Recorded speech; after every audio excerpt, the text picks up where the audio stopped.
Welcome to an hour of HealthMade Radio. HealthMade is a community for natural health seekers where we educate people about common health conditions and share extensive research on the most effective natural health treatments and promote legislation that protects our health freedoms.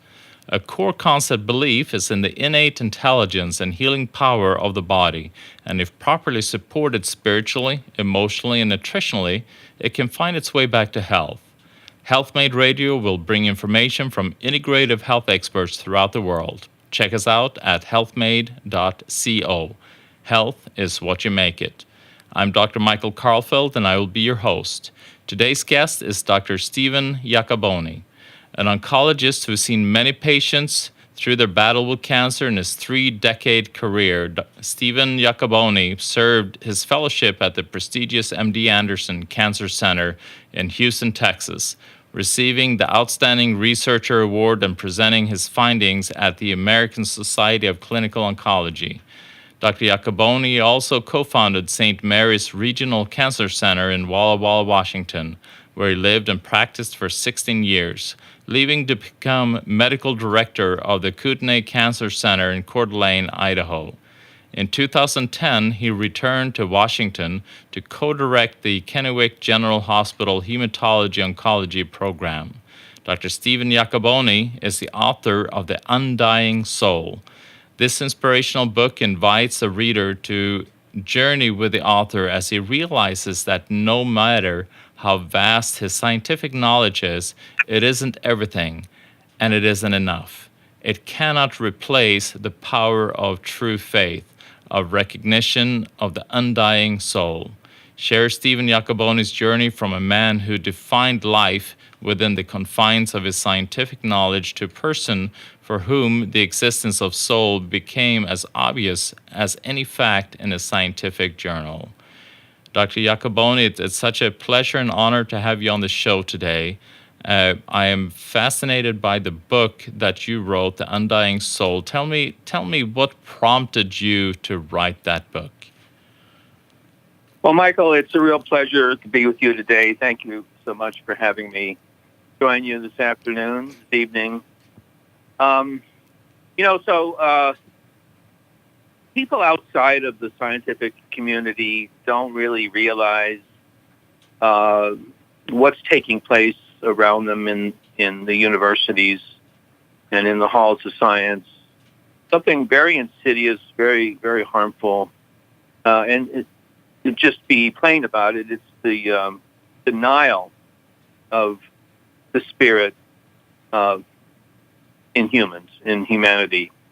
There is an explicit, stated, and celebrated dogma of atheism that permeates and dominates all of Western science, Great Britain, America, Canada, Australia, and so on. In fact, they've even done surveys showing that at least 90% of academic scientists, that is the professors, are self-proclaimed atheists. And to be honest, I, as a young man and as someone who lost my parents early in life, was somewhat misguided, and I fell into that trap. I went to school at Berkeley, of all places, and all of my professors were atheists, and I got on the bandwagon under the influence of my mentors. And it took a long time for me to sort through the fallacy in their argument, which is that science disproves of faith, when, in fact, and absolutely undeniably, science proves the existence of God and faith. And I'm actually writing another book on that subject, but haven't finished it. With regard to this book, this was something really that I wanted to dedicate to my cancer patients, because one of the things I learned over many, many years of practicing medicine was that the fact that I was a very accomplished medical scientist changed the fact that my patients still died of cancer. And it meant that I was fallible, and that the things that science teaches us have great value, but that value is limited. And I was struck by the difference in the cancer journey experience that the patients would have if they had faith or whether they were doubting their faith. One of the main themes of the book is that if you have cancer and it's God's will that the cancer takes you home to heaven, if you take that journey with faith, it is vastly easier than if you fight it and if you deny faith and you think you're going to live forever, which none of us are. So it's a collection of stories, true stories, told in the first person by me with my patients, and going through the experience of patients who either lacked faith or doubted faith and how miserable it was for me and for them. And then, in contrast, in later stories, patients I had who had really overpowering faith and how their cancer journey, even in death, did not faze them, and they died joyously. And I just felt that was a story that had to be shared. Yeah, it's such a beautiful book. And I mean, you've been in medical oncology for almost 40 years. So, and I think you've had about 50,000 some patient encounters. So you've seen a lot, you've experienced a lot. And so the sample that you have experienced of all these different patients, I mean, it really tells a story that you can see that great of a difference, how it is when you walk with faith, you walk with the Creator, and how you then easily can flow with God's will, so to say, whether God wants you to come home, or if it is meant that you need to you still have some things here on earth that you need to take care of. Versus then if you fight that, kicking and screaming in whatever direction that you need to go. So, well, that's exactly right. And the other subtext of the book, of course, is it's very sad because 30, 40 years ago, people died in faith, and there wasn't really any discussion about questioning God's existence. But now people of faith are mocked, and doubt is being inserted into their lives just by the rhetoric of the socio-political environment, and you can see it in the deconstruction of all of our traditional values, and so everybody who studies faith knows that faith is in many ways a community experience. There are those great spiritualists who can worship alone in the desert, but most of us need to be at a church with others, talking about the things we believe that are unseen and unheard, and you get affirmation from that. When one large part of society that has control of the power of discourse, namely the media, when they're constantly yammering at people of faith, telling them they're stupid and that their beliefs are ancient and outmoded, it causes doubt in the minds of many. And so one of the comments I heard from so many of the readers of the book is how much it meant to them to have a man of science reaffirm their faith. You've all heard the phrase preaching to the choir. Well, if you go to church, your minister, your pastor, your cleric is going to tell you that God exists and you should have faith, but you expect that from him. And that's wonderful, but when a man of science who's not expected to do that stands up and says, my colleagues are wrong and deeply misguided, and in fact, I've studied this and I know that God exists scientifically, that makes a lot of difference to them. Then they can cut out that noise that they get from the agnostic world telling them or suggesting to them that they are not on the right path. So what was it that changed your view? I mean, you grew up as a Catholic, from my understanding, and then you went into the medical world, which you said is deeply agnostic, and that is where you moved as well. But then all of a sudden you shifted. What made you shift into recognizing how important faith was, and also the concept of the undying soul, whether we our physical body lives or dies, our soul still remains? Well, there were two main factors. The first is a little technical. Basically, the fundamental argument in science that proved that God did not exist was publicized and proclaimed right when I was in college, and so it became part of my curriculum. And I couldn't find a fault in the argument, and so I went along with it. Seemed to make sense, and especially when your professors, the ones you admire, insist that it must be true. But later on, after years of study, I went back and re-examined the premise upon which that very argument is based, and it turns out that the later discoveries in science have completely demolished that original theory that was supposed to prove God doesn't exist. And I could put I have all this in black and white. This isn't speculation or conjecture. These are established facts. I have name, verse, and title of everything that everyone has said and what was wrong and how it was disproven.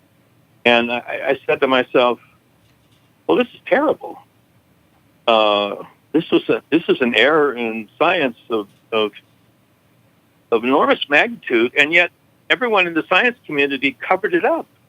They wouldn't acknowledge it. They put in print in their own journals, yeah, we were wrong, but there still isn't a God because we say so. And I was just horrified. And so that led me down the path of studying the scientific basis of God to the point where I now have an ironclad argument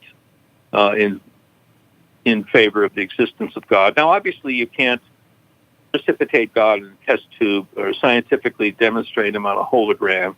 That's not what I'm saying. But if you take all of the logic and reasoning and science that we have today, you virtually can prove the existence of God. And even the atheists have all secretly and in writing said, our arguments are fallacious, but we don't want the rest of the world to know that, because then we would be dethroned. And it really is the horrifying oligarchy of scientists that are sitting on this throne, beating everyone down and denying them their soul. It's really, really, really sad. And so I basically dedicated the rest of my life to deconstructing that mythology. That's second reason. Go ahead, please. The second reason, which I think more people can relate to, is that as a scientist and as a doctor, you just learn by doing. You gain an intuition and a sense of what's going on, because there is no science, there is no physician, naturopathic or traditional or chiropractic or otherwise, who would say, "Oh yeah, everything you need to know is in a book somewhere." That's just not true. The illness and wellness are complex matters. Communicating them to a caregiver is complex, and it takes years of experience and intuition to truly understand it at a deeper level. And so when I sat and watched people of faith die without fear, that moved me deeply. I said, this has to be real. This has to be real. It was phenomenal. I had so many of my patients who were churchgoers, but who still were very insecure about their afterlife. And that's just part of the survival instinct that's embedded in our biology. And so to see these patients who overcame that in a way that was so profound that they died with a smile on their face and they were comforting me, just proved to me at an intuitive, emotional, and much deeper level than even logic that their faith was real and powerful. And that is really why I wrote the book. I want people to know that they have access to that power simply by never giving up on their faith. Yeah. Yeah, that's such a powerful story. We're going to take just a quick little break. You're listening to Health Made Radio. I'm Dr. Michael Karlfeldt. I'm here today with Dr. Stephen Iacoboni. We'll be right back. Welcome back to Health Made Radio. I'm Dr. Michael Karlfeldt. Today we have Dr. Stephen Iacoboni, medical oncologist of almost 40 years. Dr. Iacoboni, I mean, you're talking about the reason why you wrote the book, The Undying Soul. So what you've then taken the next step in addition to communicating to people about the importance of faith and about the importance of the soul being permanent. Your mission also is to figure out how can I help people with cancer. And you've been in the medical model for almost 40 years. Where are you at in that process? I mean, are you still in that model? Have you shifted, and why did you shift? Well, I sort of have one foot on both sides of the divide. One of the things that I came to realize when I was studying the science of God, so to speak, was that scientists, this shocked me because I'm a scientist, but it shocked me, but scientists will actually proclaim things as dogma that aren't true. It's very scary, because sort of you think that science and academia is free of politics and free of those kinds of bureaucratic entrapments, but that's by no means true. Yeah, you think it's clean scientific knowledge based upon the foundation of solid research, unbiased, but that's not the case. Right. I can give a very straightforward example. So take the issue of abortion. If you want to go high up in the circles of the Democratic Party, you have to be pro-choice. And if you want to go high up in the circles of the Republican Party, you have to be pro-life, period. And so we all know that. And so in science, it's the same. I'm not taking a side on abortion, although, of course, you could guess what my feelings are. But in science, it's the same way. You don't get to be a scientist. In other words, you don't get into a graduate program where you train to become a scientist unless you sign on to the party dogma. You don't come in saying, yes, evolution proves that God doesn't exist, and yes, I don't have a soul, and yes, and so on and so on. You don't become a scientist, period. Or if you do, you just go out, you don't stay in academics. You go out and you build dams and spaceships and do research in the industry. And so you don't, that's why academic science is populated largely by people of one mindset, because the people who allow you to enter into their club, give you that litmus test. And so it's totally one-sided on that. So as I was researching all that, I asked myself the question, why after 40 years have we not cured cancer? Did we miss something? Is there something somebody said or thought about or decided that was just an assumption and no one has gone back to question it? Because in the world of science, these things go on all the time. There's just example after example of people who questioned the reigning dogma and were proven wrong. For example, we all know about tectonic plates as the reason why there are mountains, the reason why there are earthquakes. Well, the guy who came up with that idea, it was in the mid-'60s. It wasn't in the 19th century. And he came up with that idea, and he got laughed out of the room just because no one else thought of it before. Finally, of course, he prevailed. Same thing happened to Einstein. The same thing happened to Edwin Hubble, who discovered the Big Bang, and so on. So there's just example after example of all these things. And so I went back and studied the science of oncology, the science of cancer medicine, and I found the same thing. I said people made assumptions, and they followed these assumptions as they should have, but they never looked for other things going on. And it turns out that there's a fundamental something very, very, very fundamental that was totally overlooked in the science of cancer medicine. And having come upon this, I somehow, by luck or by providence, I choose to believe that it was providence, was brought into contact with people who had made the same discovery, and we collaborated, put our minds together, and have come up with some very powerful discoveries. And I believe, at least on our preliminary results, that we are really, really onto something and very close to a major scientific breakthrough. And it's interesting that the people who started this research in the United States at the University of Iowa, the FDA refused to fund their further research for reasons that no one was made privy to.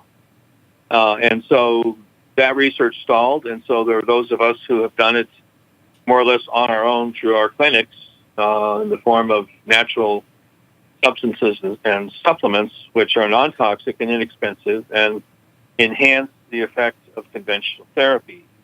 And I have in my hand seen patients who were told by their oncologists they were going to die, and they came to me, and I put them on nothing more than a handful of natural supplements, and I told them to go back to their oncologist to try the old treatment again that was not working.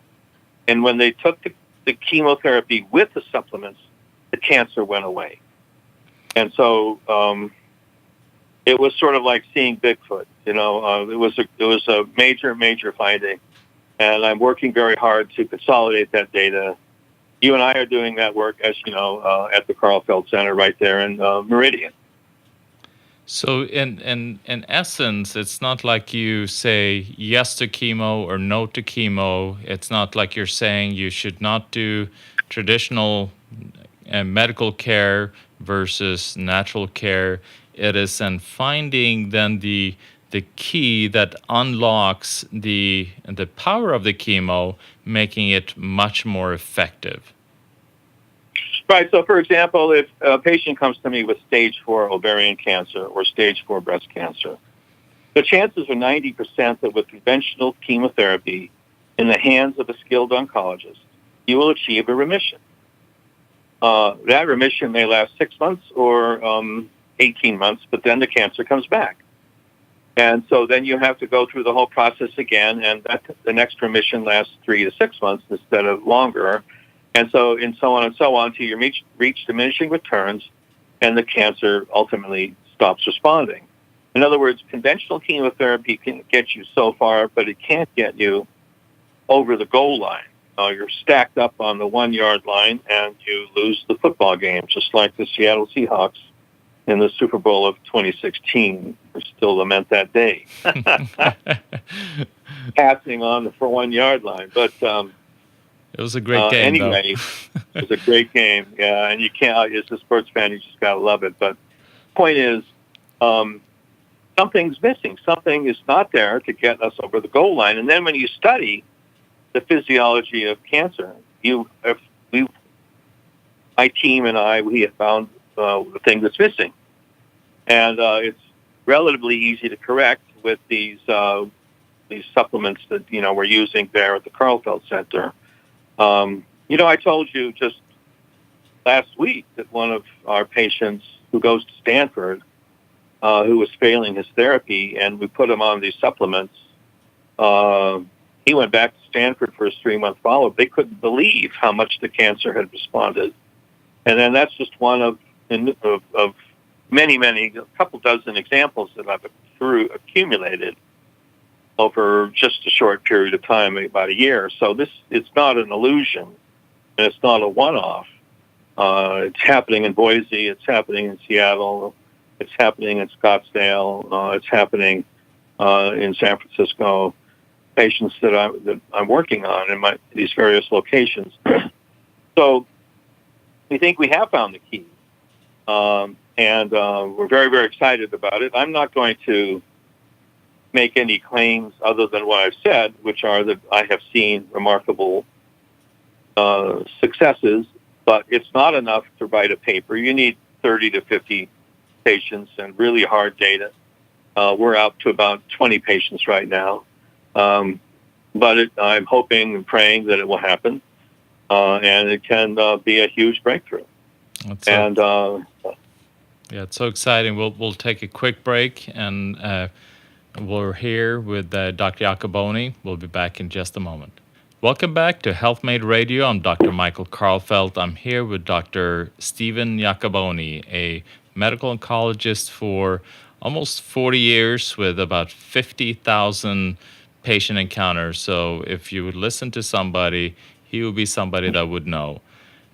So Dr. Iacoboni, you're mentioning about this revolutionary therapy, and that combines well with chemotherapy, and I think it's important for patients to understand kind of the normal route of chemotherapy. You were mentioning that let's say you have somebody with ovarian cancer, stage 4, they do chemo, they see remission, the cancer returns after, let's say, 6 months, they do another chemo, and see a little bit of remission, and then all of a sudden, the chemo or the cancer is not responding to the chemo anymore, and they're not able to stop the progression anymore. So, and you've seen this process. I mean, how many times would you say that you've seen this process?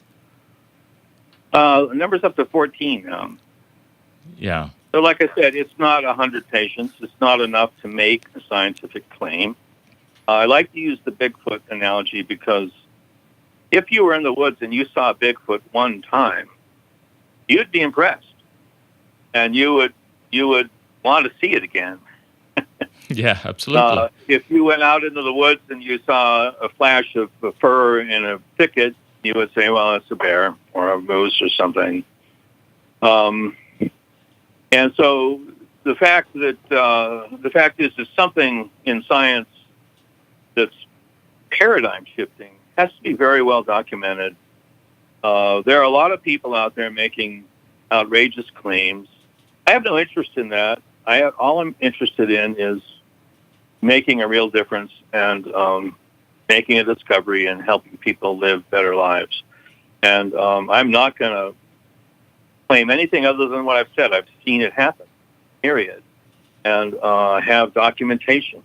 But it's the kind of thing where you can't, if you want to say something that is outside of a paradigm, like, say, what Edwin Hubble did when he discovered the Big Bang, you have to have ironclad data. And so we're working to accumulate that. A lot of patients aren't suitable, or they don't follow through with the protocol or whatever.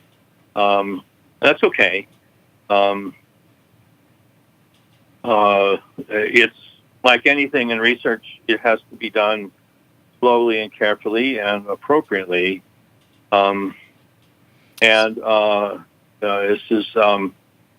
This is certainly a lead worth pursuing. I think it has great promise. So with this, I mean, because you're used to seeing the process where, you use chemo again and again until they stop responding, and you're adding this therapy in, and then all of a sudden they're responding, and you're seeing these patients, and as you mentioned, they're actually, they're able to score the touchdown instead of being stuck on the 1 yard line. And then all of a sudden you said they're losing the game. So this therapy actually helps them to push through to that finish line where the cancer is then what you have seen. And again, we're not claiming anything. You're not claiming anything. This is just observations where you've seen it actually just kind of melt away, and they are, medically cancer-free.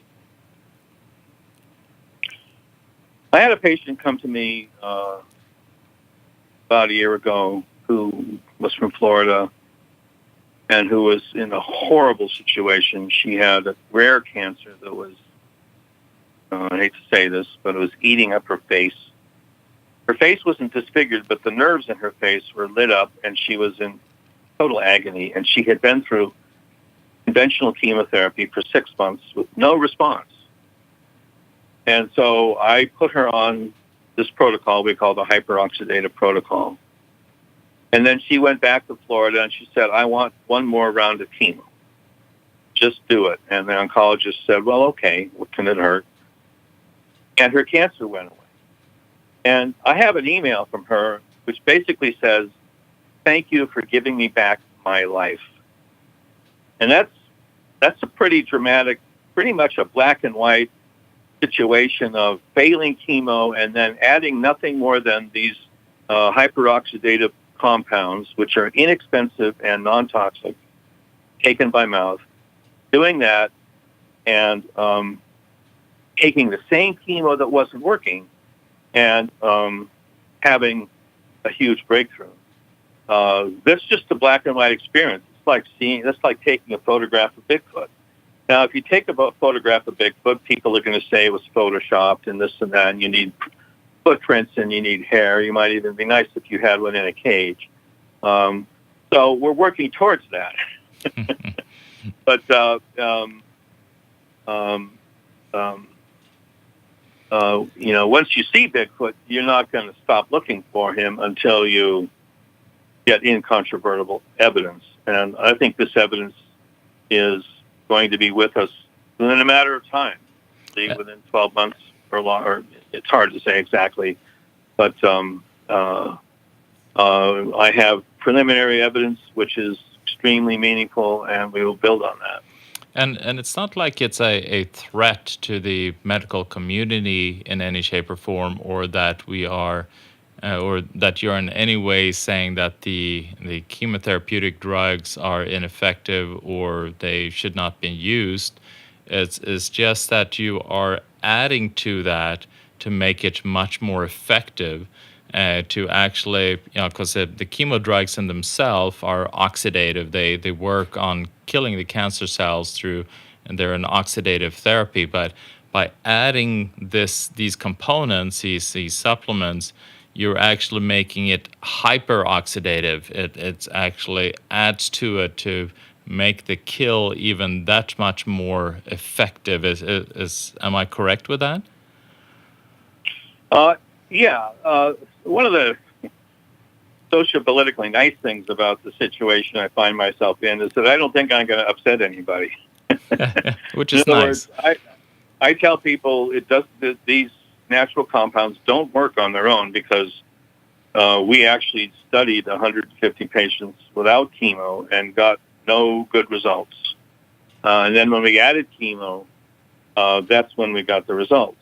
And so instead of oncologists throwing up their hands and saying, I've done everything I can, it's time for you to go home and stay comfortable until take your last breath. Instead, they can add this to their regimen and achieve unexpectedly wonderful results that they weren't getting before.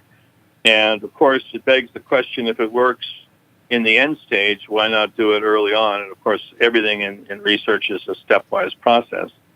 So first we have to demonstrate that it works in a situation where nothing else works so that we are not doing anything unethical. And then once you show that it works in a way that is dramatic, then a clinical trial can be put together where it's put up closer to the front line. And we also believe that the treatment, which itself is non-toxic, will actually reduce chemotoxicity. You probably need to use less chemo than you're using now. And so it's a win-win all the way around.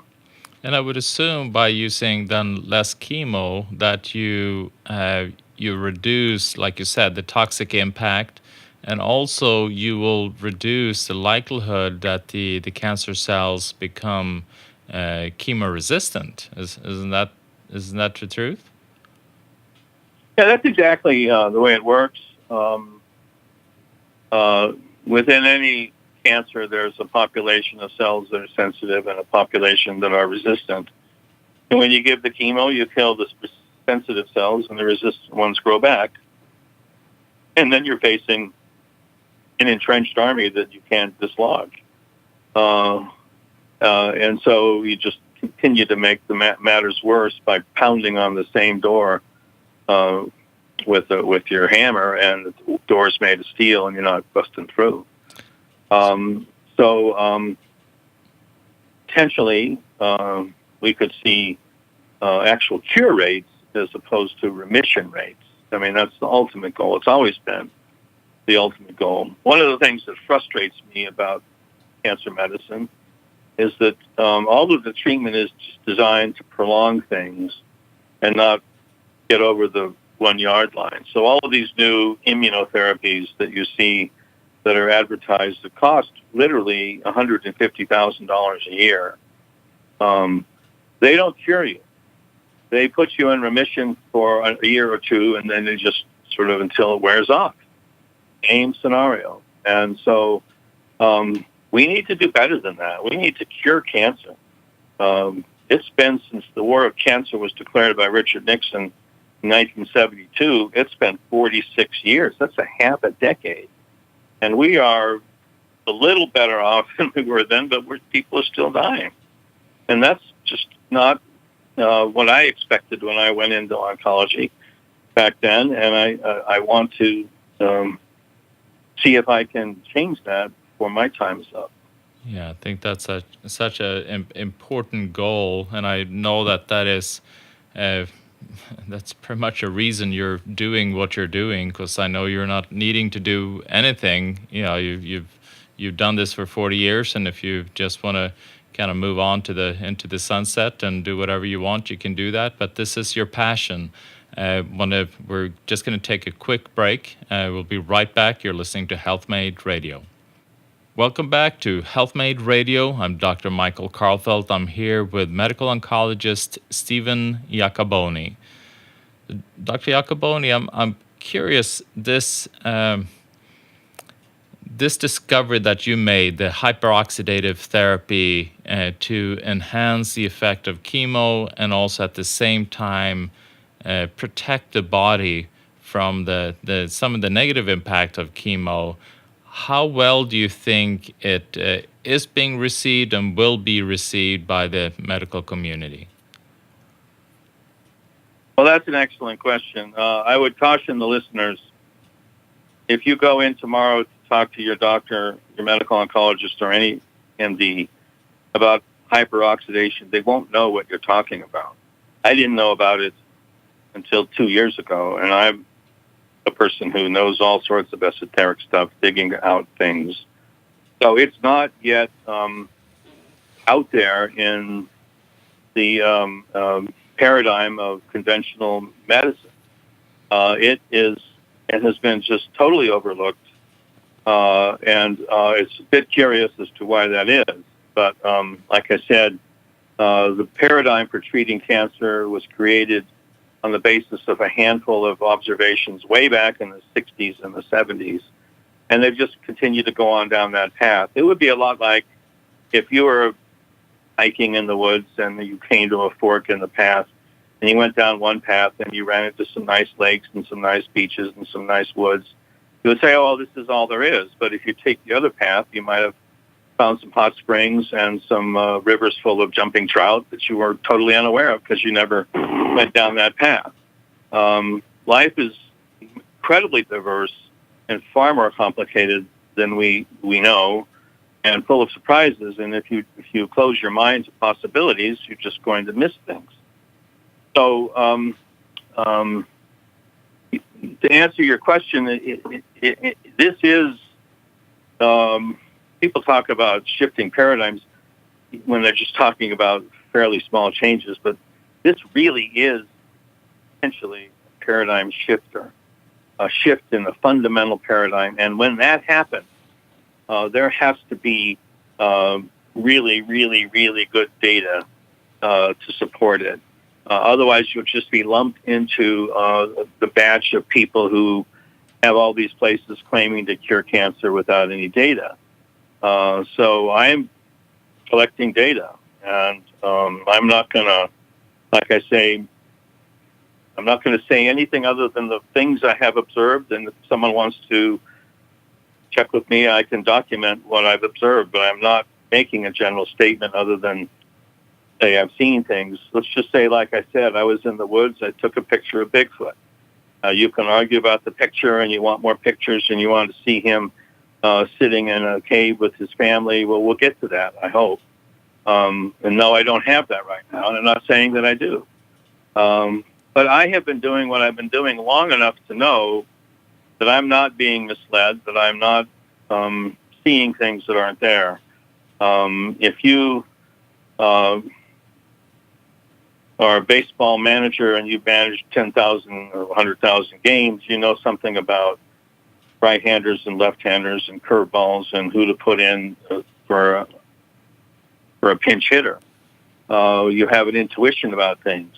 What's interesting is that this is worth noting. A lot of the big breakthroughs in science, the actual paradigm-shifting breakthroughs, were made by people outside of the cabal, outside of the clique that subscribed to the paradigm. Because if you're in the paradigm, you're never going to question it because it's politically unsavory and risky. So the only people who are willing to say, you should look at the world differently are people who are on the outside. And, of course, the classic ultimate example of that is Albert Einstein. He wanted to be a physicist, and he was told there's nothing left to discover in physics. Go off and do something else. And so he sat down and he wrote up his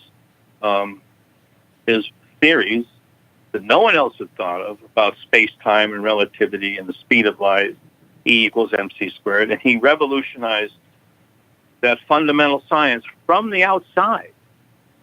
And I don't see the pillars of conventional science looking at what we're doing here and looking at it for themselves. Like I said, they've already had a chance to follow up on these studies, which were done in clinical trials at the University of Iowa with positive results, and they decided to look no further. It's outside their paradigm, and so they've got blinders on, and they're going to just keep going down the street like a horse wearing blinders. And what I think is fascinating, I mean, it's not like, you've been doing this for almost 40 years. So obviously, like you're doing the baseball analogy, if what you were seeing in what you were doing, meaning medical oncology, if you felt that this was enough, then that is what you would have continued doing. But you didn't. So you felt like, I need to take this additional step. I need to make a change in order to be able to achieve a better outcome. You mentioned back in the 50s when President Nixon declared war on cancer. I mean, if we added, and correct me if I'm wrong, I think if we added chemo, we extended lifespan by, or the 5-year survival rate by like 2.4%. And I think where we've come now, we've been able to expand the lifespan by, to like 2.6 or something like that. I mean, it hasn't been that big of an increase in how much longer an individual that has received medical care versus if they did not receive medical care from the 50s to now. Well, and let's circle back to what I said earlier to tie all this together. I would not be in this position of looking for something missing from the paradigm if I had not been motivated to go back and study the science of God and the fact that I was taught in medical school with a textbook that God didn't exist, and it was science. And I went back 20 years later and realized that science that they taught me in 1975 was overthrown in 2005. And so I said, wait a minute, you mean these people really don't know what they're talking about, and there are things that are missing that are really important, and then when they find out it's missing, they don't let us know about it. We have to go digging. So it was my search for the answer regarding God and science that made me say, well, I wonder if that's true in oncology. And so I think by providence, I was led right to this spot.